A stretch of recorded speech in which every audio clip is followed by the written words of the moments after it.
Theo, we're live. Half Millie Billies, baby. Splitting a team 30 from the seconds. spot. 30 seconons before first pick goes, we're in the 12 spot, which is a spot we're really great. excited about.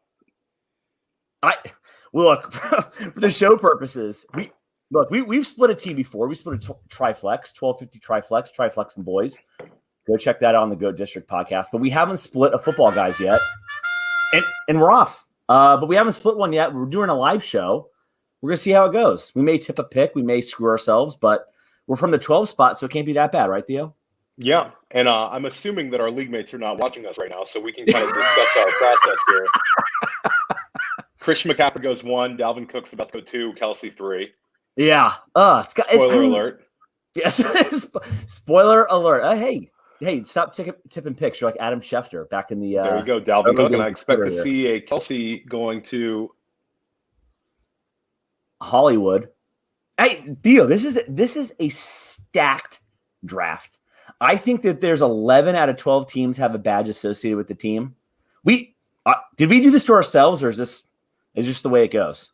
Hey man, iron sharpens iron. This time of year, you want the competition. If you're drafting in June, you want the competition. Oh, it's so great. Kamara at the 3. That's a little bit surprising, but I think it's fine. Glenn Lowy at the 5 spot. A great player in the 5 spot, NFFC and FFPC. Yeah, I was gonna say, isn't he one of your NFFC guys? He's in the New York Super with me for the NFFC. He's probably one of the handful of best players in the NFFC. Really, really sharp player. He's going to draft for value. And then we have a Jeff Z sighting in this draft, which tell the viewers a little bit about his builds, because I know you've drafted him. He is a running back crazy guy, except I saw a draft board that he was in last night. And Theo, I don't think he went crazy running back. So here's my question back to you. Do we anticipate, we're in the 12 spot, do we anticipate somebody just sucking up all the running backs such that like a 0 RB strategy won't work and we'll screw ourselves out of the 12 spot? Or is this a fake out and we're just getting caught in the vortex of a Jeff Z sighting? You never know. You never know. The fact that you never know with these drafts. I mean, you see some kind of interesting builds this time of year. People want to get those unusual builds. Jonathan Taylor, Zeke Elliott, Derrick Henry, Saquon Barkley at the 5 spot to Glenn. Glenn is not scared of Saquon's injury. Good to see for our 1250 team. Darren Waller goes. So that's one guy So we're thinking Tyreek at the 109. Darren Waller goes at the 109 there. We were thinking Darren Waller at the 112. So let's give that away. Well, we're going to get Tyreek Hill, or we're going to get Austin Eckler at least, and potentially we get both of them, which I know we that's our kind of our ideal guys in the 1-2 turn here. Yeah. So even if one of 111 is listening, we're going to get one of our 2 guys that we were talking about. Go ahead, 111. Take one of our guys. The very brief pre-show. So Eckler went here. So we're up. We've got double picks. We've got a minute on the clock. Theo, I'm thinking we go Tyreek Hill because that's what we said. I was very pessimistic. Let's let the clock run down a little bit just so we have time. What are you thinking about for the second pick then? So we've discussed Antonio Gibson, who we both like a lot, which there's a lot of buzz and for the right reasons in the community. He's a very talented guy. He's a riser right now. We also have discussed Nick Chubb, who's more of a sure thing. I'd argue that he has maybe a lower ceiling than Antonio Gibson because he lacks the receiving ability if they choose to feature Gibson as a receiver. So let's take Hill right here. I'm going to lock in Tyreek Hill just so lock him in. So we get our wide receiver 1, which we both love. Yep.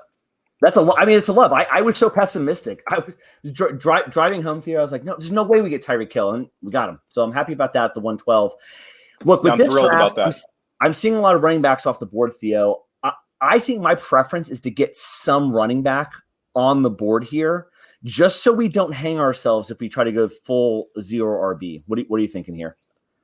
I think we go Nick Chubb or Antonio Gibson.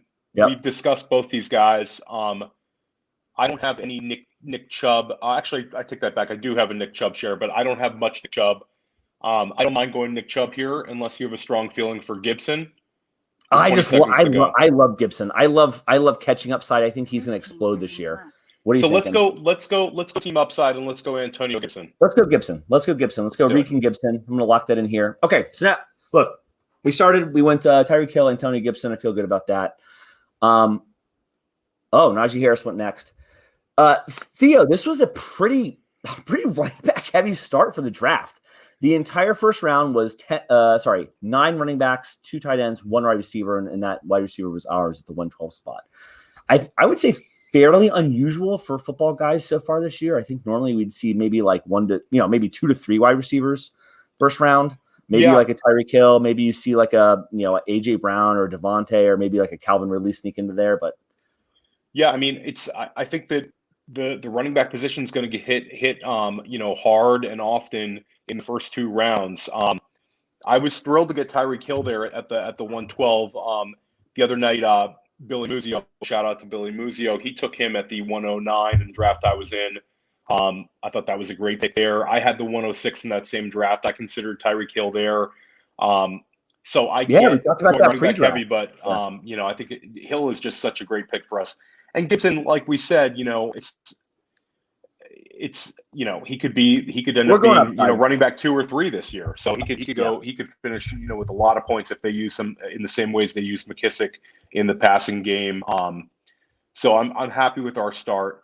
Generally, what we've discussed the build. I kind of like when I'm at the 101 or the 112. And I know you're kind of like this as well, where we really kind of hammer wide receiver. Yeah. And especially in that 3rd and 4th round, we'll be looking to maybe get at least one, high end wide receiver there. And I know we discussed TJ Hawkinson a little bit. What are your thoughts on Hawkinson at the 3-4 turn? Yeah, I think he's in the contention there. I think it's him. Theo, I hate that he has moved up so much. I much preferred him like a month ago, back in the early stages of early drafting, back in April, May, when you can get him in the 4th, 5th round. I much preferred him there.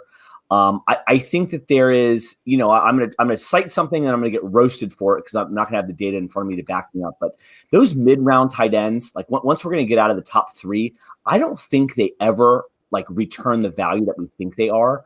It's much better just to take the dart throw. So I don't mind TJ Hawkinson at 312, but I think that maybe for our team as we think about it, I think he's definitely in contention. But if push comes to shove, I think that you could easily convince me to move off of a Hawk there, the 3-4 turn. Yeah, I think right there about the 3-4 turn is kind of value for him. When he starts creeping up into the mid 3rd, I think you kind of got to pump the brakes a little bit. But I mean, you talk about a guy who could finish with more points than George Kittle, and he could end up with more targets than George Kittle. And he's going a lot later. We're going to miss out on Kyle Pitts. He's almost assuredly going to go for somewhere around, the 2-3 turn-ish. He's going to go pretty soon. Nick Chubb, who we discussed, fell a little bit. Aaron Jones continues to fall a little bit. I think he's kind of value now. I took him the other day. There you go. Devontae Adams goes. So one of these teams is going to start out with Christian McCaffrey and Dalvin Cook and end up with Aaron Jones, which is really, really a strong start in my opinion. We'll see. Unless they're dodging I'm just going to say. Yeah, I mean, we like I said at the top, there's some sharp drafters here. So I mean, if they're really looking for that, call it the anchor RB plus the smash wide receivers. I mean, maybe Aaron Jones falls even further. Yeah. No. I get the strategy, and I get kind of avoiding him a little bit with the Aaron Rodgers up in the air. I just think that he's such a safe player at this point, where I think he'll get a lot of the Jamal Williams targets that went to Detroit. I don't know. I like Aaron Jones in the next couple of picks. Looking at this board, so Ridley goes before Hopkins and right after Diggs. So that's kind of its own little tier: Diggs, Ridley, Hopkins. DK Metcalf goes off the board, and Aaron Jones. Yeah, and Spearmint Rhinos was on the 1 hole last night in a Kentucky draft I did. Maybe I should have done some Oppo research and pulled up his draft board from last night. Maybe that's what we should do, Theo. I mean, there's not much we can do Oppo research from the 12 spot against him. But that McCaffrey Jones Metcalf start, that's a nice start there from the 1 spot. looking at our options coming up, I mean, I would love for Terry McLaurin to fall to us, CeeDee Lamb, Allen Robinson, I wouldn't mind. TJ Hawkinson, we've discussed. Let's see what's coming to us. Justin Jefferson goes off the board. So Miller Times ends up with Dalvin Cook, A.J. Brown, Justin Jefferson. I like that start. Theo, I was taking so much A.J. Brown. Like late first. And these people getting the A.J. Brown discount are making me so jealous of what I was doing in early drafting season. I mean, I don't hate what I did. I would take A.J. Brown again there. Like I almost like threaten people. Like, hey, if you let me have him in that mid, if I'm in the one of those like 5, 6, 7 spots and you let A.J. Brown slip to me in the second round, I'm just taking him, without even thinking about it. And now people are getting him at this huge discount. I think that there's been a couple times, right? Like, I don't know if he's gotten past the 302 or whatever, but where like you can do like you can get like a Dalvin Cook, Nick Chubb, A.J. Brown start if you're lucky. No, absolutely. It drives me nuts. It drives me crazy in these tournaments. I mean, there's the discount with the Julio signing where now he's going in that right around the 2-3 turn. But I don't think those shares are going to hurt you. I think he's going to end up finishing, very high in the wide receiver ranks. I still think he's going to get somewhere north of 130 targets. Maybe without Julio, he would have gotten into the 150s, 160s, and just been potential wide receiver 1 overall. I still think, he could creep up into the 140s. But I don't think you're going to regret that pick. It's not anything that's going to kill your team. Yeah. No, I'm just jealous of the Dalvin, AJ Brown are going to trump my AJ Brown and Cam or AJ Brown and Zeke or whatever. So no, for sure. That's the thing. That's the thing that kills my soul thinking about it. That's the issues with early drafting. Is you run into the risk of ADPs moving, and a lot of times it works out in your favor, and a lot of times it doesn't. AJ Brown didn't so far. I was really aggressive early this draft season on AJ Brown. It's whereas a guy like a good move, it's not a bad move. It's just like I'm going to be trumped every once in a while with some of these teams. Whereas a guy like Ridley, on the flip side, could have gotten him, a little later, and now he's climbing up, towards that, 14, 15, 16 range. Okay, Miles Sanders goes off the board. So we're looking at Terry McLaurin. We got 3 picks to our pick. Yep. Terry McLaurin, CeeDee Lamb, Allen Robinson would all be fine with me here. Yep. TJ Hawkinson I'd be fine with. And then after that, I don't think there's a running back in this range. Unless you wanted to go Chris Carson, it doesn't really seem like our kind of build, but Chris Carson would give us a little, I don't really want to go Carson, but I can understand people going Carson around this range. No, and I bet 109 goes him here. Oh, he goes Mike Evans. So 109 a little bit higher than Evans, I thought. A full kind of zero RB team here, if you will. At least his first running back's going to be in the 4th round. I mean, I don't hate that. I would have assumed that was probably more of a landing spot for Carson. And to be honest, looking at teams 10, 11, and 12, probably not a bad bet that Carson gets back to them anyways. And they got, they locked up a wide receiver. Probably not a wide receiver you and I would have taken, Theo, but, we got a wide receiver. So golly, Montgomery goes. 310 with Montgomery. Theo, I'm feeling good about where we're at. Now you are on the clock. I've got some thoughts here. So Terry McLaurin goes. So McLaurin goes, and I'm happy about that, Theo, because I'm an F1 guy. I like McLaurin. Having said that, we already have Antonio Gibson in the door. Yes. I don't know if I'm ready for. I'm not. That's probably a blessing in disguise. But McLaurin is great value here. So I'm of the opinion that I can go Hawkinson here, or I could potentially go Allen Robinson, CeeDee Lamb. And then I throw out that we could go both Cowboys wide receivers and hope to set a Cowboys stack. Oof.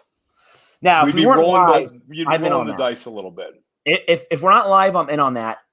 Look, let me walk you off the Hawkinson. I think that we can find value later. I think you and I are liking some of these same wide receivers. Let's lock up CeeDee Lamb. Let's Lamb. Okay. Now you are on the clock. I like A-Rob over Hawkinson here. I really do, and I feel great about our wide receiver core going Hill, Lamb, and Robinson. I think that we've got a lot of nice weekly floor plus the upside available to us as the season progresses. I'm okay. I'm okay with that. But you threw out the Hawks, so I don't want to I don't want to run the show here, but I love A-Rob here in this spot. So I think A-Rob's tremendous value, and I think we'll have another opportunity at potentially Noah Fant, who I'm also a fan of, or Dallas Goedert, down the line. So let's go ahead. We both like Allen Robinson. Okay. Let's take him right here, and I think that's a strong start for us. A lot of power on this team. All right, so through 4 rounds for us, and God, I love the 12 spot when we're doing these live things. We just pay off FFPC to get us these 1 or 12 turns. Certainly makes it easier to talk about our process. Yeah, Hawk goes 402 right next. I don't know if they're listening live, but they certainly snagged some guy that we're thinking about. But our start: Tyreek Hill, Antonio Gibson, CeeDee Lamb, Allen Robinson. At this point, I feel great about our start. Like weekly lineup setting perspective, Theo. Look, let's try to make it as less drama as humanly possible. I think it's easy. We're starting 3 wide receivers and starting Gibson, and we'll go from there. Absolutely. I mean, listen. I mean, Lamb is a. We have 2 guys who we expect to make big jumps in their sophomore year, in Gibson and Lamb. And we have a foundational wide receiver in Tyreek Hill and a foundational wide receiver in Allen Robinson. So, our team is strong. It's got a lot of firepower. No real stack that I see. But other than that, I like the team. What do you expect to go in the rest of the 4th round? What are you expecting to see? So before we get to that, Theo, I looked it up, and of course it's obvious now. The Jeff Z team, talked about it off the top. Jeff Z's in the 10 hole. Yep. So that start: Cam Akers, Clyde Edwards-Helaire, David Montgomery, Chris Carson. And so the interesting thing, Theo, and again, we don't know. I for the most part we know the names. I don't not talked to these guys in person. So the only people I would say I know a couple guys in this draft, but I don't know him. I've never discussed strategy, but I if I'm to understand it, it's he wants to invest in most of his drafts. He wants to go extremely heavy at the running back position, thinking that he can, get waiver wire help at tight end and wide receiver, but he'll have such strong running backs, and he'll start 4 of them every week. I mean, it's not the craziest thing. I'm more of a balanced guy. I know you are too. But his builds certainly are extreme. Well, I think what's interesting, Theo, and I totally agree. Look, your team 9. Just a strategy question as we're talking through the draft. We got plenty of time, I think, before we need to start talking about our 5th round pick. Your team 9, right, Theo? You're doing Waller, Diggs, Evans. You're feeling great, but you're doing like a little bit of a 0 RB start. You're not going to take your first running back through 4 rounds, but you've got the infamous Jeff Z next to you in the 10 hole. So you go Evans, sending it away from you. There's 2 Jeff Z picks before it comes back to you. And Jeff Z, predictably, goes to running backs to dry up the board from you. So, I mean, our game 3 wise, and look, I know I'm putting you on the spot. That's why I'm vamping a little bit here. In anything that if you were in Team 9's perspective, what would you do differently? Would you do the same thing? Would you really think about this unusual build with Mike Evans here? Or would you maybe grab a running back knowing who you're drafting against? It all depends on how he values Evans. Maybe he values Evans extremely high, and that was his ideal pick. I don't necessarily. I like the Travis Etienne pick he made. I know some people are split on Etienne. I'm pro Etienne right now, but yeah, it certainly kind of makes you think about, hey, this is not coming back to me because this guy's going to go a certain way for 8 straight rounds. So it's a little difficult drafting right next to him. We're 2 spots away, and we're going to kind of feel a little bit. But again, I like taking the value. I don't like having others kind of dictate what I'm doing. Well, that's it. Because once you start letting others dictate, then you're just like, you're not even playing your own game at that point. And then, like we said, like he had a draft last night where he didn't do the strategy. So it's like you start playing these mental games in your head. You start doing these different things, and then he eventually pulls the chair out from under you. You feel like an idiot. If you're worrying so much about the other guys in the league and not your own picks, then more likely than not, you're the stone or the rake. Building your own team is where your process needs to go. I know, we're not the last thing we think about doing. Me and you want to win leagues and win money. The last thing we think about doing is like blocking a stack just to, take one for the team. You know what I mean? You see that a little bit in these contests, which I understand if you're doing 50 entries, a couple stack blocks might not be the worst thing, but for the most part, I think it's just a concentrate on your own team, make the strongest build you can, and keep rolling with the punches. Yeah, that's right. I like that Jamar Chase pick right there. By Spearmint Rhinos has a nice team. Yeah, agreed. Like what Two's doing. Two's doing that. The anchor RB or whatever he said at the top. The Dalvin Cook, and he's smashed 4 straight wide receivers. Very like similar build to ours. Yep. I'll take our Tyreek Hill over AJ Brown. Yep. But I like his build for sure. So coming back around to us now, I mean, we could look at, we could continue to hit another wide receiver here would not be the worst thing, kind of for what we're doing. I would not mind a top of the line quarterback here. What are your thoughts about the pick coming up? Now, Theo, live drafting, I put somebody in the queue for you. This is such a JD move, and I can't wait to talk about it when we're up. I put somebody in the queue for you. I want you to take a look. I think it makes sense to me. I think it helps with our build, what we're doing. Would be interested to see if this particular player comes back to us, but I have been drafting him an absolute ton and saw that. Look, viewers and listeners, you guys are going to hate this. We're in the middle of the 5th round. Theo and I are just like talking via like Q picks, but I like who you just added to the queue too. Out of the 12 spot, it fits my personality. I am a sociopath, a psychopath. I don't mind, getting a little loose with it. Balance is key. Balance is important. But I don't mind getting a little off-centered if I need to in order to push value from where I'm sitting at the 12 spot. So, one of the players you just added, I know they're off the board now. That was Tyler Lockett, who I've been taking an awful lot of in 5th and 6th rounds. He would have been a nice pick for us. Yeah, good value there. So just looking at the guys on the board, I like who you have queued up. Yep. Same. Tight end wise, my guy Noah Fant went. Yeah. I don't know if you're pushing that value up, Theo. But look, I love Fant this year. I like Goddard a lot too. But I think Fant is just in the fifth round, Theo, you and I would never have taken him. I don't think we would have taken Fant in the 5th round. There's no way. I've taken him in the 6th, but the 5th, I usually have gone other ways. Theo, so we're up. We've got 60 seconds. To me, Theo, I think the first pick is our easiest pick. So the fact that Lamar just went, the run's coming. So I think we should do it. We're going to take Dak Prescott, but let's we're going to take time Dak a little bit and talk about the next guy. Let's ruin the draft room a little bit. Everyone knows we're doing a live show, tweeted it out. So sorry, guys, we're going to sit on the clock for a little bit. So I think the next pick, Theo, needs to be, a wide receiver. I like doing 4 wide receivers. I know you have a tight end queued up. We can talk about that. You've got some options. I'm a Deontay Johnson guy. I'm a T. Higgins guy. I'm an Ayuk guy. You don't have those 3 guys queued up. You have another second-year wide receiver queued up. I'm going to smash that. That was an accidental queue. I think that's a little early for the person I queued up. I'm actually going to remove him. Okay. I think we should go. One Dak now. Dak has now been selected. So we've locked in a Dak Prescott, CeeDee Lamb stack. So I feel good about that. Are you thinking tight end here, or are you thinking wide receiver? So I think that Dallas Goedert makes some sense to us, and he's not to come back to us. We have our stack already locked up.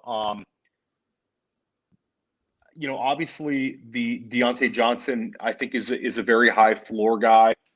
He might help on kind of balance out our wide receivers because he's the kind of guy that's going to catch like 100 passes. Yeah, I don't mind Deontay Johnson. 30 seconds. I mean, not to put you under the gun. If this is me and I'm drafting alone, I'm probably drafting T. Higgins because I'm a T. Higgins freak. But if I like any of the 4 that are sitting in the queue. So who do you like the best? 15. So I would like to lock up the tight end position with Dallas Goedert here. Okay. Okay. I'm in there. Let's do that. Let's take Dallas. Let's do Dallas Goedert. So we've started Tyreek Hill, Antonio Gibson, CeeDee Lamb, Allen Robinson, Dak Prescott for the little mini Lamb stack, and then we got Dallas Goedert. And look, we're in the 12 spot, Theo. We just said it going into this pick, but we don't mind pushing the value. right? So if we need to grab a tight end such that we're not caught and on the butt end of a run, look, those are the kind of moves you have to do at the 12 spot. It's not the ideal position to be in, but I think it's the right move. You've locked in a tight end. You feel good about it. You know you can on week 1 you can put Dallas Goedert in the lineup. You don't have to feel bad about it. So I think that's where we're at. Yeah, no, I agree. I like Goddard. Goddard and Fant are kind of like their own little tier to me. Yeah. They usually go close to one another. I like them more than Logan Thomas, who's kind of going to go pretty soon. Yes. And then after Logan Thomas, I think if once he goes, it's kind of like it's time to wait a little bit. There's a couple of other tight ends I've been hitting late, but you'll see a number of tight ends. You'll see Gesicki, you'll see Logan Thomas. A couple of those guys are going to go in the next couple of rounds. And I think Goddard, he could have a potentially, high target total. He's a very talented guy, and Ertz is going to be potentially out of the way. So I like what we did with Goddard and Dak there. I don't love having a tight end and a quarterback. Two guys in the tight end and the quarterback position go in our first 6 rounds. As a general strategy, but for this build, I don't mind it at all because we got our look. We're in a sharp room. We're in a sharp room. You gotta, balance is key. Pushing value is key. Having somebody on the board and not getting caught on the butt end of a run. I think that we've done a good job locking up a quarterback. We've locked up a number 1 tight end that we can feel good about week 1. Now I feel like we can start hammering the positions that we want to if the value falls, if there's players that you and I like. I think that we've been pretty aligned, especially on that second tight end. I know from some of your other GOAT District content, from our DMs, from our Triflexing team, you and I are pretty aligned in terms of our next tight ends. Yeah. So I feel good about having Goddard on the board. I took Goddard last week as well. I lean Fant ahead of Goddard, but I'm not as high volume as some guys, but I'm high volume enough as you are. I don't want to be too all in on Fant. I want to have some Goddard as well. But I like both of those guys. I think they both have the high ceilings potentially, and it works well for our build. And I really like our team the way it's looking so far, especially out of the 12 spot. Yeah, absolutely. So we're starting to see all the receivers that we like: the T. Higgins, Chase Claypool, Brandon Ayuk, Adam Thielen, Deontay Johnson. They're all going. I'd expect Kenny Golladay to go in the next couple of picks. Justin Herbert just goes. Yeah, and I've gone ahead and, Theo, I've added some of our tight ends that I think that we're interested to the board. No particular order, just to make sure that we've got them on the board. So we can see as that queue kind of starts to dwindle down, we can kind of make our move. And I don't think that move is going to be anywhere in the next, 6 rounds or so, but just to have those up and available. Yep. And I think that, coming back around on the next picks, I'd like to concentrate on running back and wide receiver. I think we're going to get a number of guys we like. I think a number of guys we like are going to be here. Absolutely. And look, I'm going to fight you through the StreamYard, Theo. I'm a 1 quarterback guy, especially, we drafted Dak Prescott early. We got the stack. You would have to do a ton of convincing to get me to agree, like, oh yeah, we got to grab a Trey Lance in the 14th. Because I just, over the summer months, Theo, like my number 1 thing is like, let's have the upside sitting in the running back wide receiver position. There's a waiver run before week 1. If Dak Prescott gets hurt, there's an injury setback, so be it. We can figure that out. The only devil's advocate, I'm okay going naked QB with only one guy, when it's a Mahomes or a Kyler Murray in this tier. But the one thing that's concerning about Dak Prescott is he has a week 7 bye, which, it's I don't necessarily like having to depend on the waiver wire for an important week 7. So I'm not opposed to taking a second quarterback, but it would have to be like you said, after the 15th round. Oh, yeah. It would be a value type thing. Yep. I'll throw out Justin Fields as a guy to consider, because we have Allen Robinson. We could potentially set up a second stack. Yep. Absolutely. So we're starting to see, there goes 2 more tight ends, Tyler Higbee and Logan Thomas. Then Cortland Sutton and Robbie Anderson off the board. And I think part of this, right, Theo, is like, look, there's going to be some value pockets. And as I said, like left to my own devices, I'm probably grabbing T. Higgins. I'm probably going to end up being overweight, left to my own devices. It's just why I partnered up with you, right? So that way I don't keep drafting T. Higgins.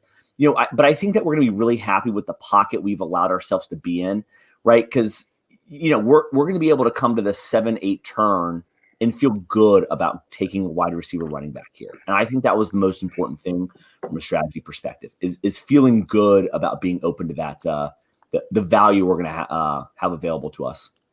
Yeah. I mean, I think that that by our balanced approach in the early rounds, it opens us up to take whoever we really want coming up. And I know we love hitting running back and wide receiver, and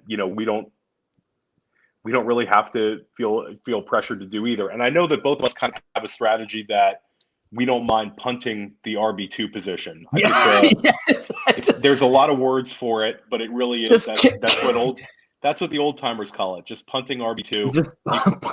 You can call it anchor RB or modified zero, whatever you want to call it. But it's essentially, we don't value the RB2 as much as some drafters. And I've gone both ways. I like having two strong running backs to start a draft, sometimes 3 strong running backs to start a draft. But I don't mind doing this strategy either, where it's Antonio Gibson and whoever the hell at the RB2 spot week 1. Yep. Agreed. So we're starting to see the queue dry up a little bit. Coming up here, I have one guy queued up, which I feel like would be really good. I think that the guy you have queued up, I think, is a smash pick. I'm all in. I would have loved. So 709, 710 went Tony Pollard, Devonta Smith. I loved both of those guys. I would have said that, like, if they were available at our pick, I would have taken them. Would have loved that. I don't even mind like the Dak Lamb Pollard. But I'm just in on the Cowboys, and I don't mind getting in at the Tony Pollard issue. I know that you and I did that on our triflexing. Now you are on the clock. We're okay. So the player we want to take, want to take Jerry Jeudy here. Let's give ourselves a little time for the comeback. Yeah, I like Jerry Jeudy a lot. We're sitting here, Theo. I think we're going to take Jerry Jeudy. Let's talk about the next pick. I don't love the running backs available. I know Michael Carter went, Tony Pollard went. I don't think that either of us were on Mostert, but that Carter Pollard picks in the 7th round, we had our eyes on them. My gut says continue punting and let's find a wide receiver that we also like here. I got my eyes, I think, on let me add them to the queue. Add 2 to the queue actually, just to have them in there. I like either of these 2 guys next after Jeudy, but wanted to get your thoughts because we're gonna let me grab Jeudy here. We got 15 seconds because right now we've got 4 wide receivers. We know we can fill up our 2 wide receiver spots, our 2 flex spots. We're able to fill quarterback. We're able to fill tight end. Maybe we punt RB2. Do you want to get another stud or potential high upside stud wide receiver here? Sorry about that. So I added 2 to the queue. The 2 guys you have queued up are fine. It's sort of a little bit of a dead zone here in terms of what we need. I'm with you. I don't love any of the running backs here. I feel like it would be more of a out of necessity type move, and I don't want to do that. Yep. So I would like to go with Debo here. Okay. I'm with you. I'm Team Ayuk, but I think that there's a chance Debo leads them. We can talk about that after our pick. So why don't you lock up Debo? You want me to lock in Debo here? Lock him up. I like that. Yep. So we went at the turn. We went Jeudy and Debo Samuel. We're still punting that RB2 spot. So I feel great about this. This is going to give us great options throughout the season. Because I think that push comes to shove, we want to have 2 wide receivers. And then, I guess starting 4 wide receivers in any given week. Yeah. So, Debo is a guy that I think they're going to kind of manufacture touches for whenever he's healthy. He's a very, very low ADOT guy, but he also can have very big weeks. And I'm interested to see him with Trey Lance. I'm betting on Brandon Ayuk, but I'm willing to bet on the fact that I might be wrong. And I think where we're getting Debo is very good value. Yeah, I got 2 dynasty teams where I've got Ayuk and Debo. And I, probably should move off of one of them, but for right now in the summertime, I'm just gonna sit on both and see what happens. I like Debo a lot. I do. Yeah. So this team has some firepower potentially, and Debo really right now is on the bench. So we have the 4 wide receivers and Debo as our 5th. We're very strong at wideout right now. And the good thing about this build is it's sort of an upside down build where we don't really have to worry about receiver in the second half of the draft so much. We'll take it as it comes to us, but we've really got you could in an FFPC build, we could potentially stop drafting wide receivers right now, which of course we won't because we love wideouts. But just addicted to them. Yeah, we're both very big wide receiver drafters, so we'll take a couple more shots, but we've kind of built our core here. So looking at the draft board, Leonard Fournette goes. Jeff Z went wide receiver, and I don't hate what he did. He got Devonta Smith and Laviska Shenault, upside two guys. Wide receivers. If Devonta had been there, I think that we would have taken him and not even thought about it. Yeah. So I'm very big on Devonta Smith.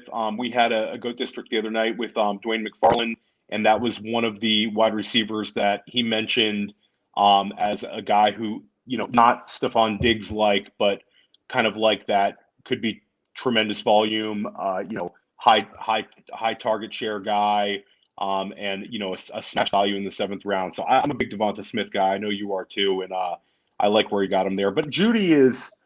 To me, I'm starting to lean in the Judy over Sutton camp, especially if it's going to be Teddy Bridgewater. Sutton has all the physical traits. He's shown it. But if it's Teddy Bridgewater, I think Judy is going to get peppered with targets. Judy had the draft capital. He was the 2nd wide receiver off the board last year. And I think he's getting overlooked just a little bit. I think his ADP could actually rise a little bit as the summer keeps going. I think he'll be going higher than where we got him when August comes around. What do you think? Oh, totally agree. And I give yourself some credit because Theo, I think it was you who it sticks out very clear in my mind. I think it was probably in March, maybe even February.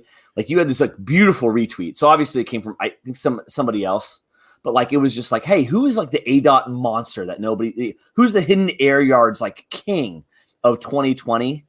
And it was Jerry Jeudy. I think that you must have just sat there for a week straight, retweet on a timeline. Okay, give it 24 hours. Retweet back on a timeline. Okay, everyone's discounting Jerry Jeudy. Retweet back on a timeline. And I think that you were all over the Jerry Jeudy, he's sneaky play here. Yeah, Judy was actually going lower when those crazy early drafts started. He was going lower than this, and the market keeps correcting itself. But apparently he's shining out in mini camps, and he's Teddy Bridgewater's favorite target. So we're hoping for Teddy Bridgewater there, and no Drew Lock. And if it's Aaron Rodgers, then we got him 2 rounds lower than he'll be. So I'm pleased with that. So we're starting to see the next tier of running backs go. Gus Edwards goes, James Conner, Melvin Gordon, Leonard Fournette, Damian Harris, Ronald Jones. All of those guys are – I took Damian Harris recently in a draft kind of out of necessity. I was a zero RB build, and I just don't like it. I never like getting him. He's got such low touchdown upside with Cam in there. Antonio Brown goes. We see another wide receiver go. Yeah, Damian Harris is just in the 8th round is that dreaded over-the-pants hand job that we were talking about. Oh, it just does – I guess it's something, but it's certainly not much. Yeah, and probably more mess than it's worth. So I'm out on Damian Harris in the 8th round there. Go ahead. Damian Harris to me is you're never excited about getting him. He'll have a lot of those kind of purgatory weeks where he's going to get you 75 yards on the ground, and you'll be hoping for a touchdown. If he falls in the end zone, you're happy. But more likely than not, it's Cam Newton taking that touchdown. And I worry a little bit about Ramondre Stevenson becoming a thing. So I don't know. I'm not into it. Gus Edwards, I don't know. He's the whole value there. I'm not so sure of. I get it, Theo, but for a second, I was worried that you were going to argue with me about Damian Harris being more than an over the pants hand job. I thought you were going to give me like a new tier of like what kind of I think sexual that act he was, and I was like, I don't have the energy to argue about what kind of sexual act he was. So I was it's you've taken it past PG-13. You've taken the district past PG-13. But other than that, it's a great analogy. You're never excited about it. No. Curtis Samuel goes, Irv Smith. So like we said, the tight ends are starting to dry up a little bit. Irv, Gesicki. I thought Evan Ingram, that's a little early for him. Logan Thomas, Tyler Higbee. Zach Moss just goes off the board. So coming up for us. Yeah, look, and I love people making decisions for me. Nobody's a better decision maker than other people. I love that they're drying up some of this running back tier to kind of like let me determine like what the best options are. I added a couple players to the queue here, Theo.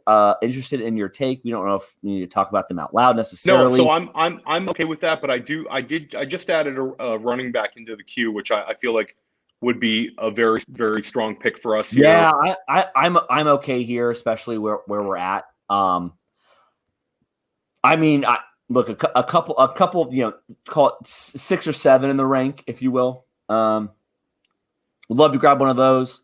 I don't mind 8, 9, or 10 either. I'm a big fan of kind of 8, 9, 10 here. Okay. 9, I feel like almost it's more of just a traditional handcuff. I think the other 2 are going to be able to give us, kind of weekly floors. Week 1, like week 1 type guys. Eventually, we need to consider that. We're going to have to field a roster in week 1, whether we like it or not. So I will say you have one wide receiver queued up that I love, but I think it might be a little early. The other one that you have queued up would fit this build quite well. So 6 fits the build. 7 is early, but I don't think he comes back to us. So I think that we do one of 6 or 7 and one of 8, 9, 10. And we can only do 6 now. So okay, so somebody sniped us on our Gallup. We wanted to have a real stack. Let's so we want to take Kenyon Drake here, who's a player that I'm warming up to. I think that this is great value for him. I think he'll have a role in Las Vegas. The next pick. Let's talk a little bit. So do we've got 5 wide receivers. We're only going to have 2 running backs after this pick. Do we want to go who our 6s, or is there another running or wide receiver that you like? Obviously there's a couple of guys here. So I don't hate Hollywood Brown here. Yeah, that's easy for me to get convinced of. So let me go ahead and take Drake in a minute. Take Drake. 15 seconds left. And then, I don't mind taking one of these running backs. We would get it locked up. I know that, the wide receiver you have queued up is kind of a luxury pick. Both those guys would be luxury picks. It would be. The only issue with avoiding running back here is we could end up getting completely dried out in the next, 23 picks. Sure. I'm of the opinion that we should probably go running back. But if you want to go Hollywood Brown here, I'm okay with that. If you want to go, the player the queue guy, Moore. The guy in the queue. Yeah, I think that the move would more likely be one of the 2 running backs we have. All right, who's your favorite here? So I don't love it, but because I'm a Swift guy, but I think Jamal Williams here is fine to grab. Okay, it's not as exciting as AJ Dillon, but I think it's going to give us something. Let's take Jamal.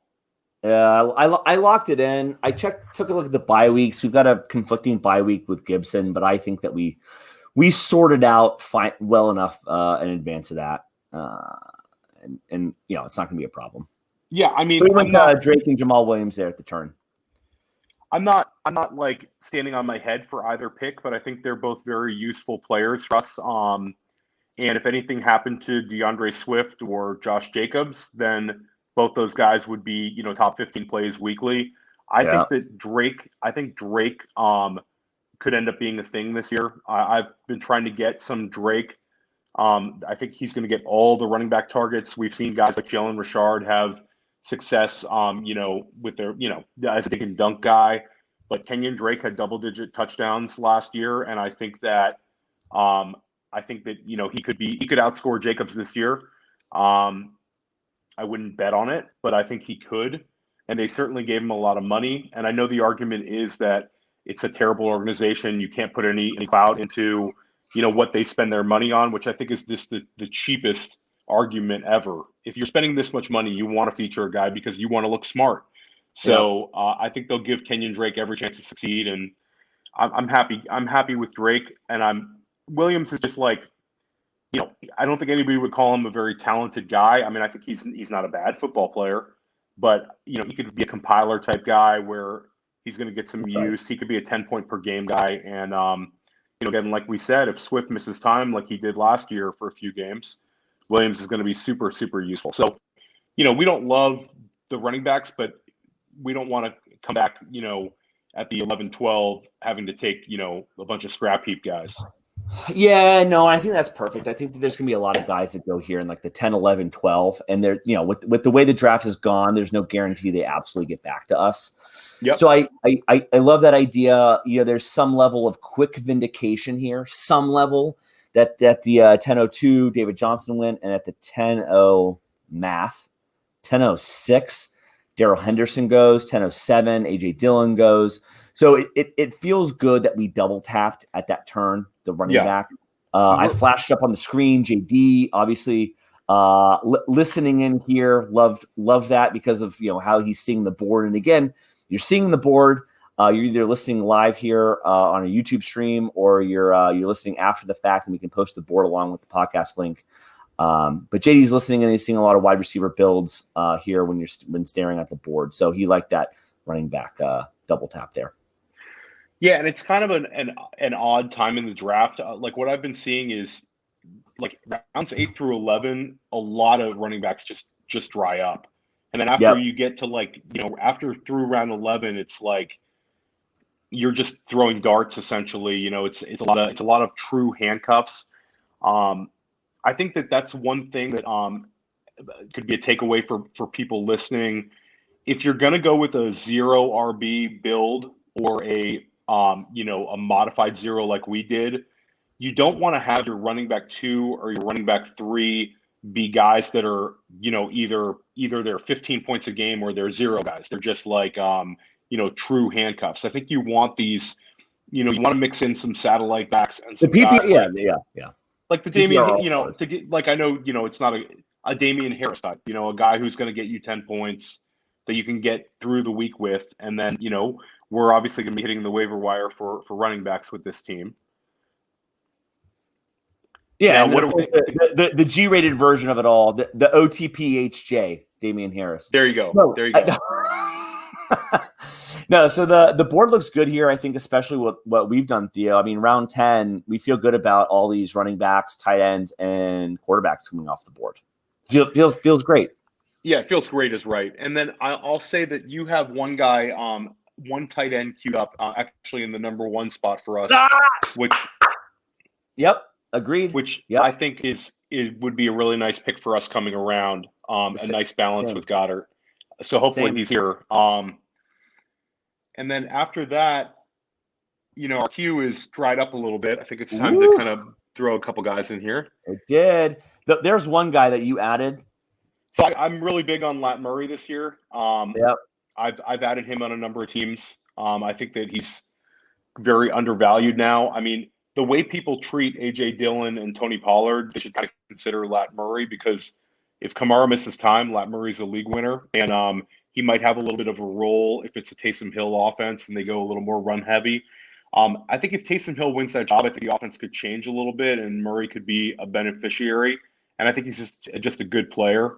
So when I see him in the 10th round, I've been grabbing him. And we love Nyheim Hines. We have Hines on our 1250 team, and he's good. Yeah. I mean, what I love about our triflexing team is it's like all these like running backs that I just always end up overdrafting, and that 7 through 12 spot. It's like, oh yeah, it's like there's Pollard, there's Hines. Like there's me like just smashing like Pollard, Hines on every single team. And of course, just, I love having them on our triflexing team. Yeah, that feels good there. That's the beauty of Dynasty is we were able to move up and down the board how we wanted to, and we also happened to get Najee Harris before he was drafted to Pittsburgh, which is a wonderful thing. Yeah. So Madison goes. So our queue is really drying up for running backs. I'm happy we went running back. Yeah, agreed. Sometimes the picks you make begrudgingly are the correct picks. Which back to the triflex, and Tony Pollard certainly was. I was pissed about that Tony Pollard pick in the moment, or almost like immediately after. And of course, the guy I was pissed off at losing him for just went here at the 11:06. Elijah Moore. Elijah Moore was the pick at that 9-10 turn that I was, that pit in my stomach told me luxury. I know we went double tap running back. So again, Elijah Moore slips through my fingers. But that's okay. I feel good about our build. But Elijah Moore was definitely that pick that I was gonna or angling for. There. We're up in a couple picks here, Theo. Our queue is dried up. So let's hope for the best here. But I like where we're at in the queue, actually. You've added a couple more here. I like 1 and 3 if you're looking at it. We can talk about one seems like a no-brainer for us if he's there. Agreed. I don't think we overthink that one. I think we take him if he's there. I don't mind being early on 3 though, and I know that is early. I know that's early. Well, I love him. I think he's great. Yep. I think 4 might be 4 is the same, and then 5. We might as well just talk about it at this point. We're hoping that Adam Troutman falls to us here at the 11-12. Yep. And we're going to take Theo. You saying that's going to be the greatest testament to what our live listeners are thinking and hearing. We'll see if we get sniped on account of saying that out loud. Yeah, if we do, I'm going to be quiet the rest of the show. No. I was going to say if you do snipe us on that, smash the like button. Tell us you're listening. There you go. Comment on the YouTube. Yeah. Let us know you're listening. Smash that like button. We did get sniped. I knew it, Theo. That's all right. He did it. Okay, so Jeff Z got no reason to I'm trying to look at I'll throw one other guy in there. Well, I don't mind at this point if we're just getting sniped. And hey, this is great. We're gonna learn for live show purposes. I don't mind 1 and 2 now. I don't mind being early on sort of both of them. So I don't want to go 1. I have some reservations for 1. Okay. Okay. I would prefer 5 to 1, even though it's a little more vanilla. Okay, so Jared Cook just goes. Okay. So hold on. Let's talk about this. Should we go 2-3? Do we even need to go 5? Should we go 2-3? I don't mind going 2-3. I mean, 2-3 it's aggressive, and we're not really as balanced. We would continue building on the wide receiver position. 4 is one I'd consider as well here. He's kind of growing in my eyes, and I think he's one of the last kind of running backs I'd like in this range. Yeah.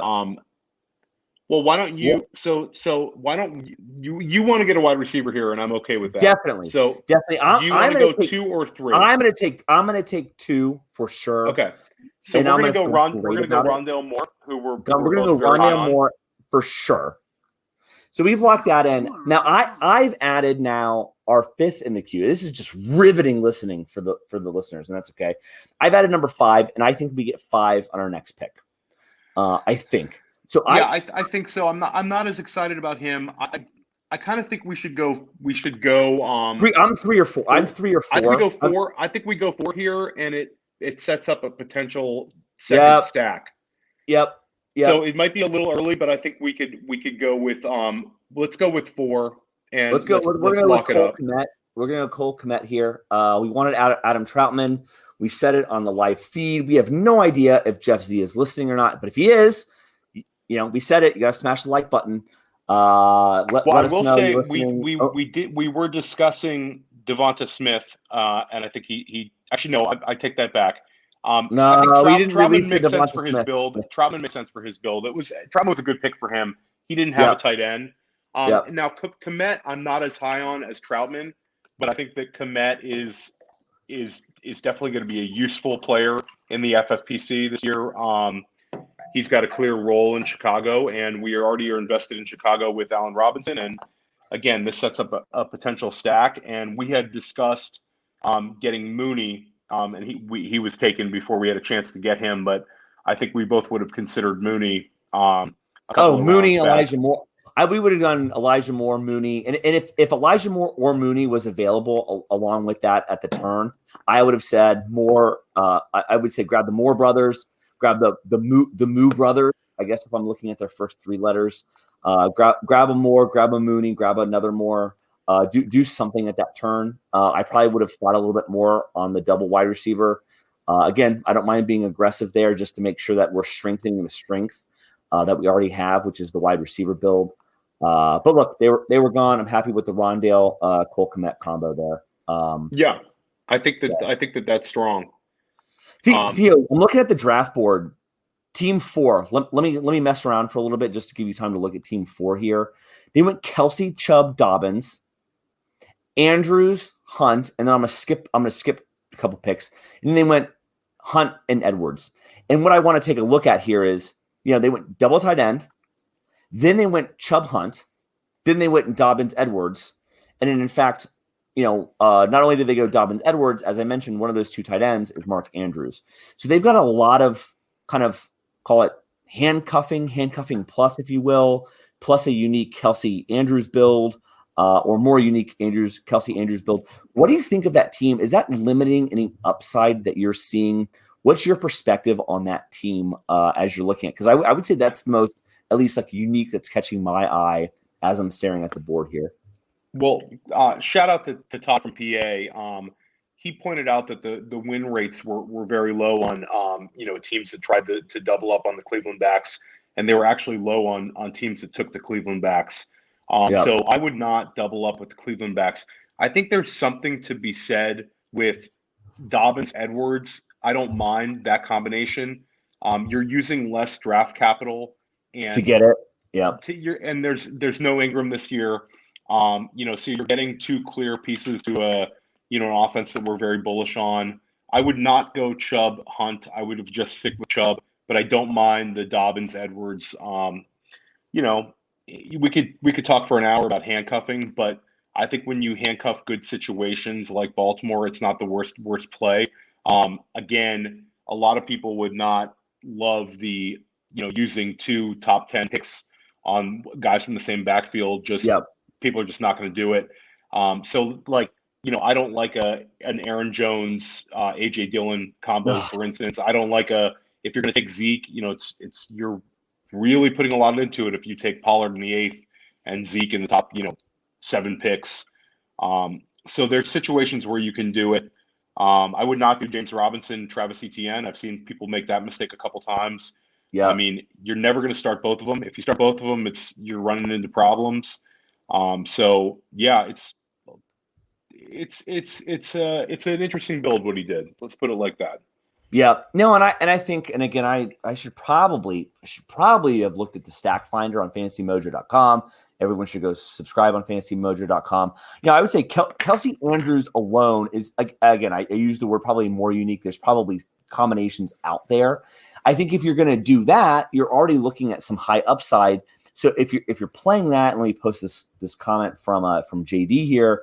If you're going to go for higher upside, more unique builds, then why cap it at all by doing some of these double handcuffs?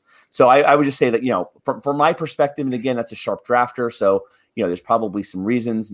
Probably high volume, but would just say personal preference. Maybe if you're going to do a single bullet, one shot at this thing, I would suggest probably not going for that double handcuff move. Yeah, if you're a fellow drafter in here. No, I would agree with you on that one. And JD makes great points. I mean, you want high upside builds. It does absolutely nothing for you in a format like this to finish 4th. It's actually just frustrating. So you want to be in the top 2 scoring. The top 2 record. You want to be able to get into that tournament. The tournament is everything, and you know, you want to be willing to finish last to finish first. I guess you could kind of put it like that. Yeah. So Gainwell goes. That was a guy we had queued up. I've been drafting a lot of Gainwell. I think he's underrated right now, and he seems like the kind of guy that will rise up as the summer moves along. All he needs is a couple of positive vibes out of camp, and I think people will start drafting him in like the 11th round. So I'm disappointed to see him go. Ruggs goes, Penny goes. So coming up, yeah, we're up in 4 picks. Yeah, I've added some guys to the queue. Ugh. Yeah, That's it's a my gross reaction. time. It's a gross time. I like so I like number 3 a lot. I know we keep going back to the well, yeah. but he's the best player on the board right here. Hey, you don't have to do much to convince me of that guy. I love him. I probably like him too much. I guess I shouldn't say love. Love is stupid here. But I live in the extremes. I either love something or hate something. So I'm just going to stick with it. The record stands as called. I love player in the 3rd queue. So Theo, I will say it seems like a good time to take number 1 if he's still there. Yep. Easy convincing of that one. I love 5 and 6 too. Okay, so that makes we were on Jalen Reagor. He just got selected. Yeah. So we had him as our guy we just referred to as 1. I think Reagor is a great value here. I would take him in the 11th round, and went 13th here. So I think that right now, I don't mind taking number 2 and number 1 and just going back to back. Okay, so a 1-2 double tap, and if we do that, Theo, here's my plea to you. I'm out. Tap me out of running backs. Yeah, I think we're good. I think I think we smash wide receivers the rest of the draft if we do 1-2 here. Double tap. I'm okay with that, and I think we look at maybe completing our stack. So let's go with it. We like Ramondre Stevenson. We already we talked about Ramondre. Eating into Damian Harris's load. He's a big back. He could be very effective around the goal line. Yep. And then the back that's coming up is that I've kind of been taking a little bit is we're going to go Darrington Evans. He's a little bit post type. So do you like Evans as well this year, or was more a positional scarcity play? No. I like it. It's going to be one of those things where like this is like a classic. I shouldn't even said like it's gonna be like we're sitting here and we're like, hey, who's the cuff to Christian McCaffrey, right? And everyone's drafting, name your idiot. It was a guy from Florida, and of course, like now I can't remember that idiot's name, but of course, like everyone was like off of Mike Davis, and I think that you've been called attention to this, Theo. And it's like we're maybe we're gonna get it right, maybe it was Evans. I don't mind though. We're sitting here in late June. I don't mind having Evans on the roster just to have what I think is, potentially the cuff to, Derrick Henry. And look, maybe we get smarter. There's obviously a waiver run before week 1. If it's not Evans, if it's, somebody else, we can always pivot to that and be aggressive on the waiver wire. But I like, again, having that upside over the summer months. Evans is definitely a target here where we're at in the, the 14th round. So I'm an Evans guy. Evans was working before the Julio trade. Shout out to Dan Williamson for pointing this out. Evans was working with the wide receivers in minicamp, so they value Evans' receiving ability.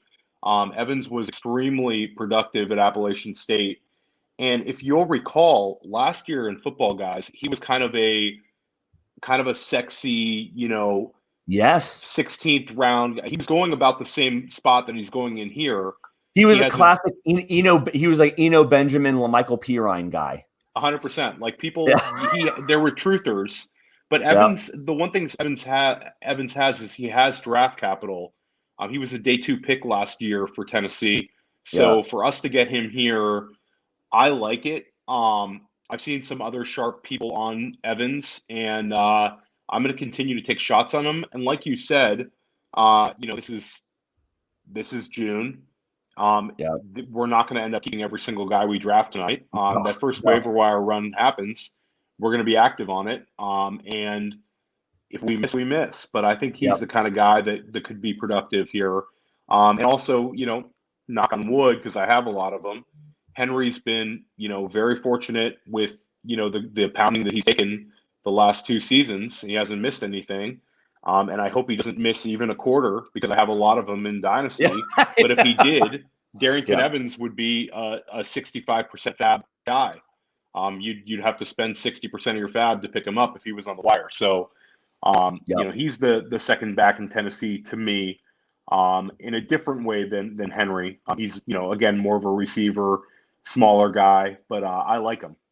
So Trey Lance goes. Your dream is dead for getting Trey. I know you always have your eye on him. Theo, I don't think that you and I. Well, maybe we should do just a million more of these things. Right? Yeah, I think we should do. We should do this like every 3 days at this point. Yeah, because this has been such a blast. Do you think you and I will ever be able to connect on a Trey Lance draft pick? Because I don't think so. I don't think it's destined to be. I think that the drafts that we've done and we've talked about, we haven't been able to connect on a Trey Lance pick yet. But we don't have Trey together. I have Trey on a couple of teams now, and I know you have Trey on a couple of teams now. Yes. We don't have a team that we share with Trey. We're both very bullish on Trey. I think as soon as he takes over, he's a top 12 play every week. And I think it's only a matter of time before he takes over. Yeah. Hey, JD, how are les habitants doing? Was that good? Was that a good French accent? Les habitants? Les habitants? Anyways, are the Habs winning, losing? Somebody give us a score update. What are the Habs doing? They just won in overtime. Stanley Cup, baby. First time since 93. Let's go. NHL for you there. There you go. Yeah, well, and that was talking NHL. Mix in a little hockey for the first time ever on the Go District. Yeah. Well, JD's distracting me. He's telling me he's distracted by John McGlynn, which of course distracts me, and then I'm just ADD over here, and I'm like, okay, what's going on? Now, look at this. This is great. Oh, little hockey action. All right, so Theo, I'm just throwing. I know you don't like what the guys I'm throwing in the queue. I just want, for discussion's sake, I'm throwing a couple of running backs. I don't want to make you disgusted.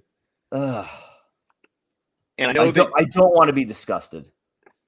All right, let's see who else. It just goes to show you as well.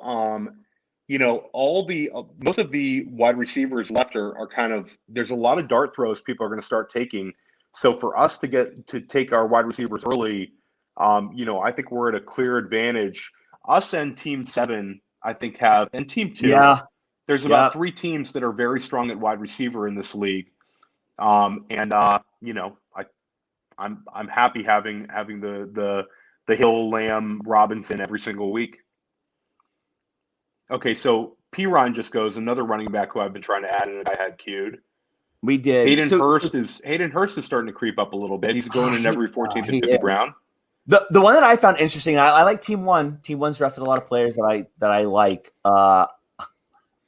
I like OJ Howard. Of course, I am the same man who brought you 4th and 5th round OJ Howard back in 2019. So I just, hand up in the air. That was stupid. Having said that, 15th round OJ Howard in 2021, it feels a lot sexier. I like OJ Howard there. So that was an interesting tight end pick. He definitely would have been on my mind here at the 15-16 turn. So I don't mind doubling up with Gronk and OJ Howard at this point in the summer. If you're going to go with it, both guys are going at a position where it's not going to hurt you.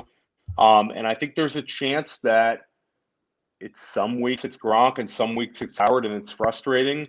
But, Gronk misses time. OJ looks good. Gronk comes back. Maybe you put OJ on the bench and Gronk is the guy. I think you could kind of get by with that in this format. I don't know if I'd want that to be my tight end 1, but as a tight end 2, I wouldn't mind carrying both of those guys. Yeah. So Theo, we're up and we're up. What do you think about? I think we take the second stack. I think we've built a. Okay. I think we're gonna go. I think we should go Justin Fields here, and and I know we don't love it, but if there's a chance that he catches fire, we'll have Robinson, Kmet, and Justin Fields. Okay, so I'm gonna sit on that pick just for a second, because we're gonna double tap here. So I think we've got a queue loaded. I'm a big number 1 guy, but I can also be seduced easily by training camp photos. I'm a number 1 guy. Is there another draft pick that you like over who I have number 1 in the queue here? I kind of lean number 2 over number 1, but I'm not in love with either of them. Okay. It's kind of a, it's an odd part of the draft. Now you are on the clock. So we got Justin Fields. I think there's a chance that your number 1 is going to be there next time we pick as well. I don't think it's some guy. I got to be honest with you, Theo. Hold on. I think that every single time. And whenever I'm in the drafts, somehow he always goes in like the 14th round. And when I'm not in the drafts, he's always like, sitting there as a free agent, which like I don't understand at all. But if anyways, be that as it may, we're talking wide receivers here. Do you have a preference? You like 2 over 1? So I like 2 over 1, but I'm gonna suggest we pivot to a running back. There's 2 guys, number 8 and number 10. I think that there's a chance that 8 and 10 might be worth a lot by the end of the summer. I don't mind taking number 10 right now, or I'd go number 2. It's up to you. All right, let me go number 2 here. Okay, so you get your guy. You get your guy. So we went Traquan Smith here at that 1601. Maybe somebody has to catch passes in New Orleans. We'll see. No, I mean right now he looks like he should be the wide receiver 2 there, and they're talking him up. It's fine value. I don't love getting him, but I understand him being here. And I do think maybe adding one more running back is not the worst move. We also need to start talking about kickers and defenses, and start queuing up a couple of them. I don't mind. Do you find yourself taking your kicker and defense in the 19th and 20th, or are you kind of a guy lately that has been, maybe you see a Washington or a Rams or maybe a Tampa Bay and you might take them a little early? I'm 19 and 20.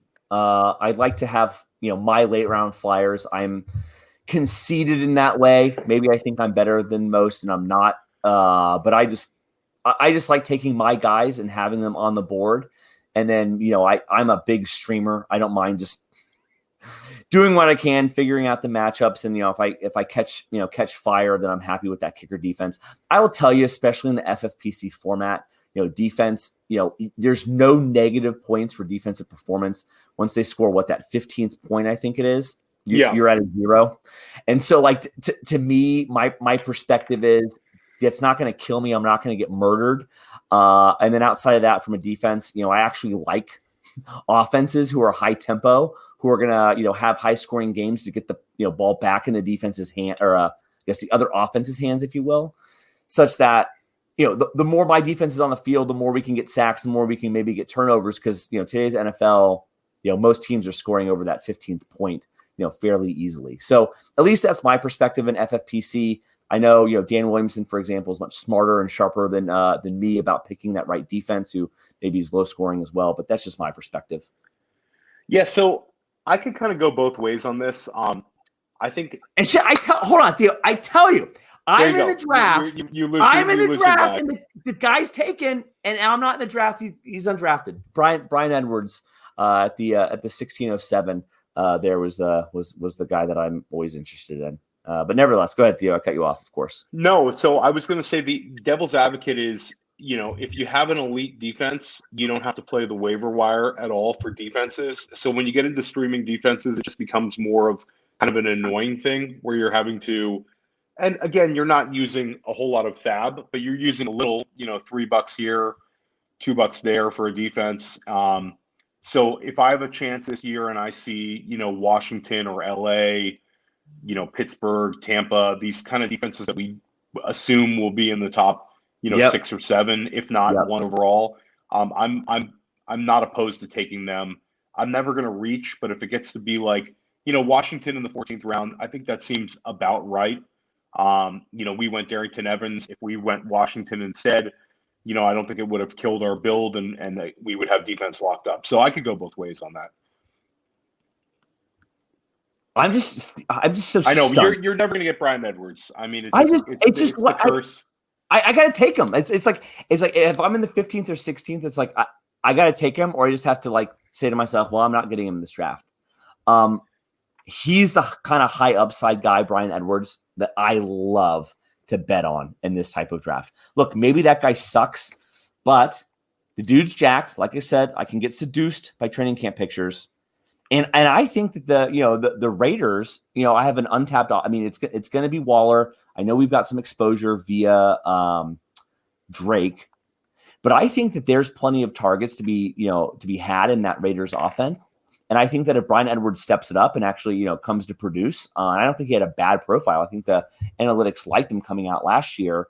I know he was kind of a darling of rookie draft season last year.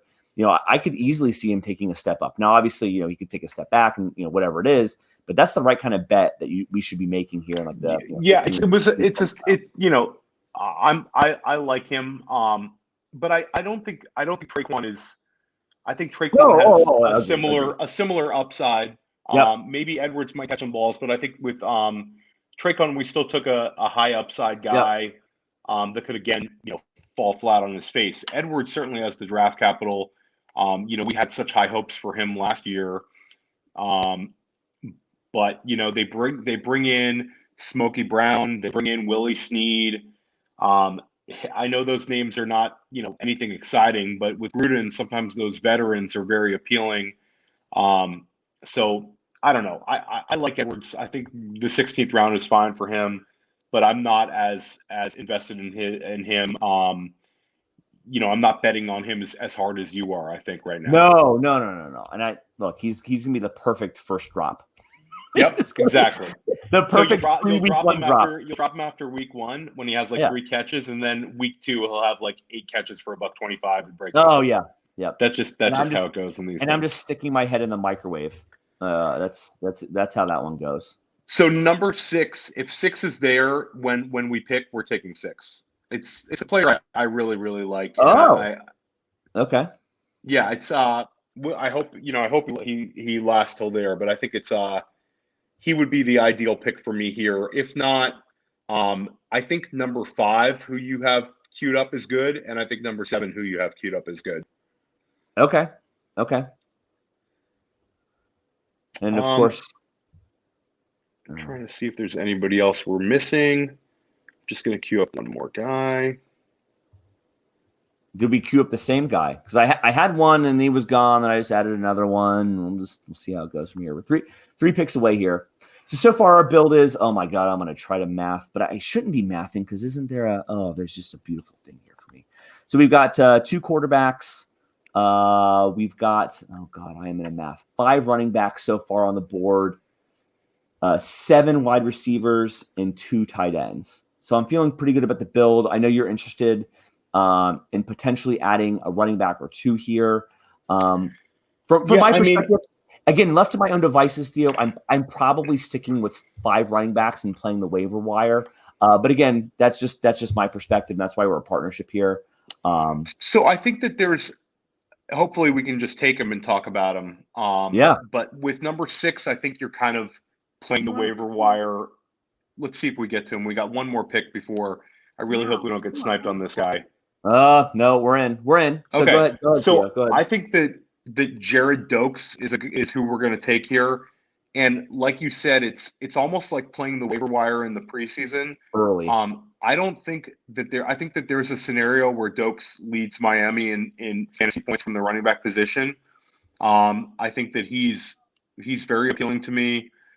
He's got good size.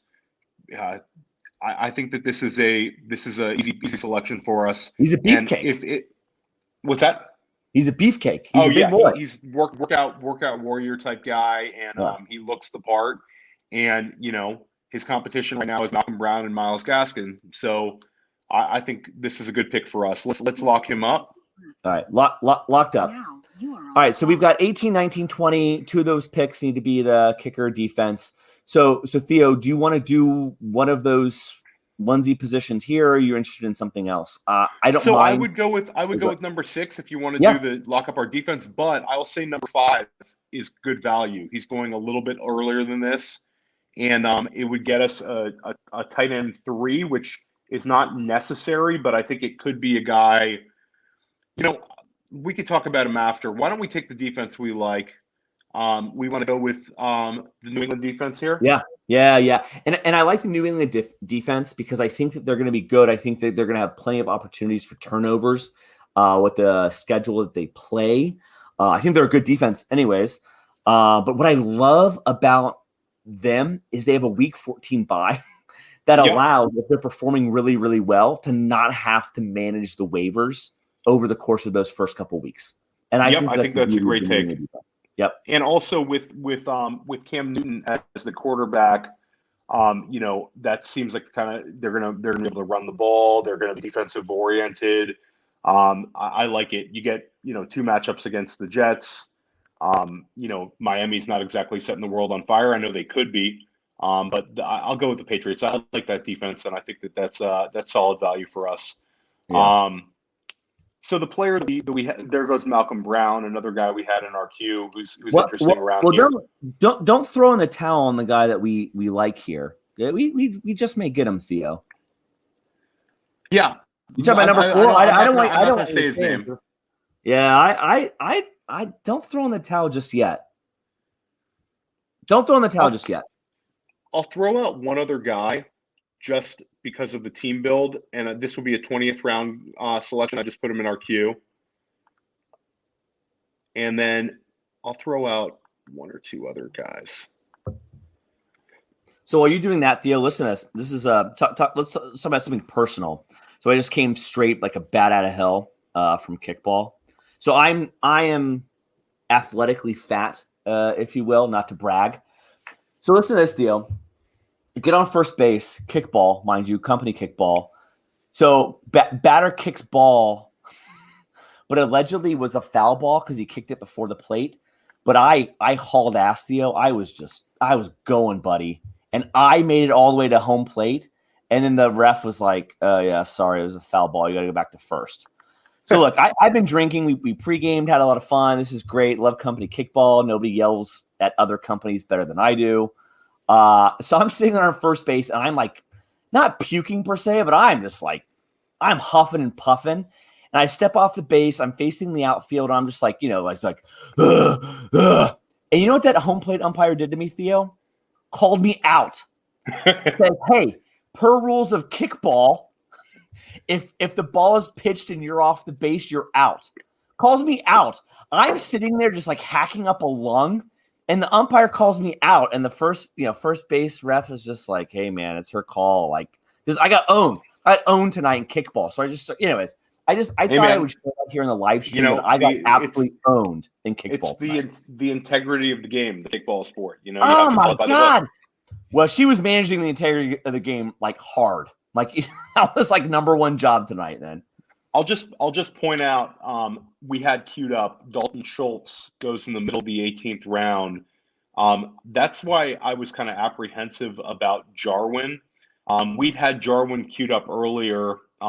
Jarwin is obviously the would we say it's a 65-35? Jarwin leads the tight, but it's not 9-10. And we haven't heard a whole lot out of Dallas that it's absolutely Jarwin. Schultz had some good games last year, useful games, and he showed an ability to play tight end in this league. I'm not sure that that's not either going to be an ugly split or a tight end competition, and I think people are not treating it as that right now. Yep. So we have Buffalo D goes. I think, Theo, if we don't go Komet there, and like a Jarwin with the build that we had with Dak and Lamb, I think if somehow Jarwin gets back to the 13th round there, and again, this is like a coulda, shoulda, woulda because I'm talking about 20 picks. I think Jarwin's a smash pick at that 13-12 for us, especially if we don't have Komet on the board. But you're absolutely right with what we were thinking. I just don't think that's like don't reach for stacks. Yeah, and also I think Jarwin, in this draft he goes in the 12th. I've seen him go in the 11th. So I think people want a piece of the Dallas offense, and Jarwin looks the part when he's on the field. But again, like you said, it would be kind of a stack forcing. I like our second stack that we built here with with Kmet, Robinson, and Fields. That's kind of fun to have in our back pocket. It's going to feel great when like Dak has another like career-ending horrific injury, and we're going to be sad for a minute, and it's going to be sad for him, but we're going to be like, well, yep, sad for Dak, but we've got Justin Fields in the wings. This team needs Dak, so I'm gonna hope that doesn't happen. I mean, listen, we're already picking out of the 12 spot. We need a healthy Dak. We need Dak to compete for quarterback 1 overall, and he has a nice little correlation play with CeeDee Lamb. Yeah. I know we're both extremely high on CeeDee Lamb right now. Oh God, yes. I love where we got Lamb. I think Lamb. I've seen Lamb go higher than this. To get him at the 3-4 turn is pretty good. Yeah. And Theo, we have CD in our triflexing, right? God, it's the best, isn't it? No, we have Amari Cooper. We have Cooper. We have Cooper. Well, we have Cooper. I mean, it's still we still have for our triflex team. We have Cooper in the wide receiver 3 spot. So we're feeling pretty good about that. Yeah, it feels good. Theo, we're up in a couple picks. I like 4, which you were going to give up on 4. Oh, and there goes the. Oh no, I'm okay with that. I'm okay with that pick. So I'm okay with 4. I like 4 and 6. Yeah, so I'd say 4 or 6 is fine. And then I would throw out 7 for if we end up with 6, I would say we take 7 in the 20th. But I like 4. Let me put it this way. I do not love 7. I just don't love that build. So let's not take them. Let's not take them. But I like it. We've got 1 pick to go.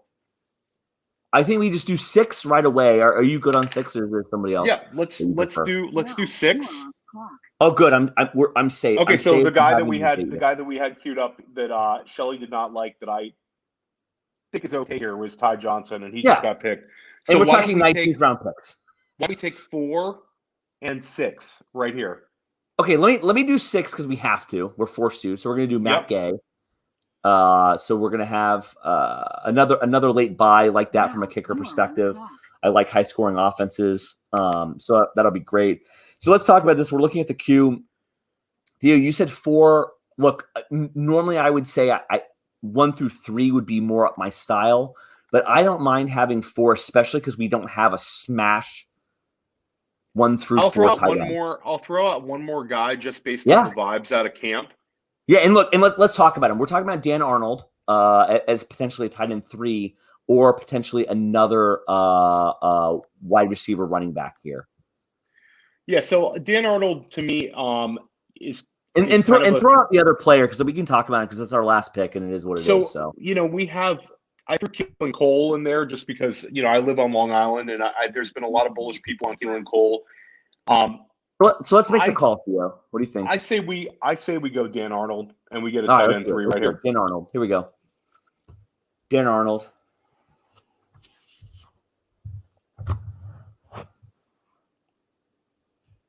And of course, the one of the guys that we had queued up goes, 20. Well, it makes sense. So looking at our team, a few things are need to go right for us. We're going to really need Tyreek Hill, CeeDee Lamb, and Allen Robinson to all be wide receiver 1s. Yep.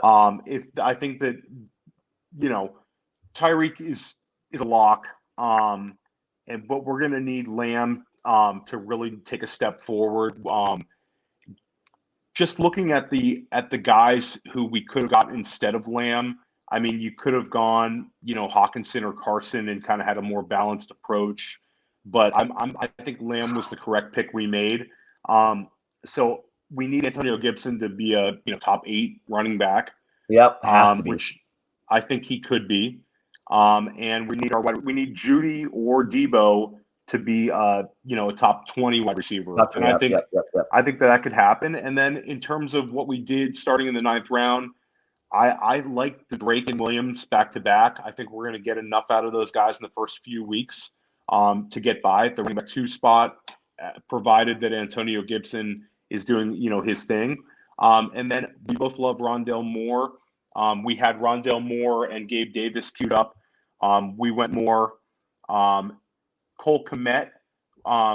We wanted Adam Troutman, but I think getting Kmet was fine.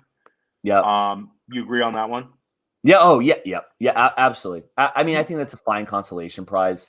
And look, our hope is that we're not playing two tight ends. So our hope is that Goddard is good enough to carry us for the most part. So yep. And then Ramondre and Darrington Evans, we discussed a little bit already. yeah. You know, two upside guys in potentially, or they could be guys we're cutting. I'm higher on Evans than Stevenson. Stevenson was a value selection, and to be honest, the running back spot had dried up a lot heading into it. Justin Fields, we both love, Yeah. and we got him there.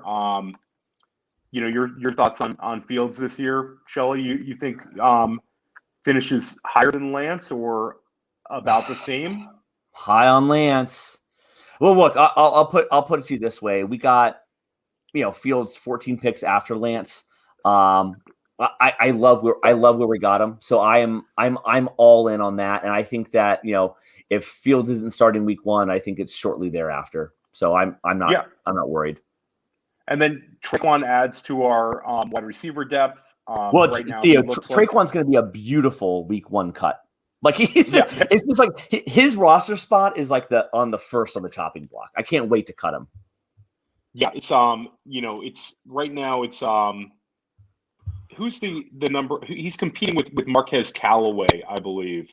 Either that or like Deontay Harris if you're competing for a wide receiver 2 spot with a I think it's going to be Callaway or Smith. Yeah. I'm willing to bet on Smith.